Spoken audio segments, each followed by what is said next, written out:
Personas are fictional representations of your key customers. It's not a unique character that you're developing. It's more of a portrait of a customer that is representative of the most important prospects or customers that you want to reach. And then you want to get to know those personas like you would a favorite character in a movie or a novel. Creating a persona is very much like creating a character for a book or a screenplay. So you begin by consulting your customer research, just like an actor does research before they dive into their character.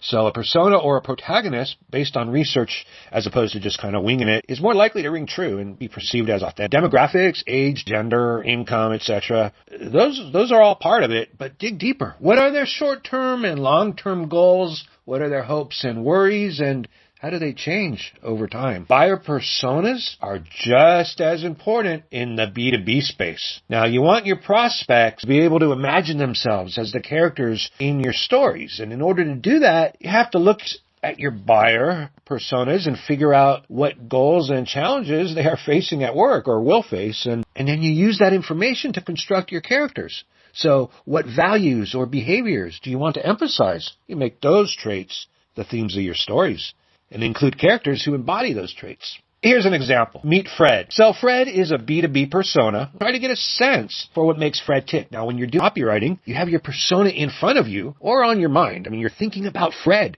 You're writing for Fred. Now, let's take a look. We have lots of good info about Fred. Well, what stands out? Fred values security. He may be a little risk averse. He seems like a traditional old school guy, doesn't he?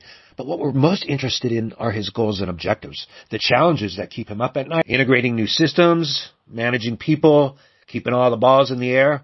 That's really what he needs help with. And so you could tell any number of stories, but I'd probably go with the one that portrays you as the trusted guy, ally who helps the hero achieve his big picture goal. So you could introduce the protagonist, say, let's call him Bob Baker, a facility manager with Ford Industries who was facing a lot of pressure. He was really sweating. You stepped in and guided the entire process, streamlined and simplified his systems, cut costs, increased efficiencies, and at the end of the year, all that stress that was eating away at him was gone.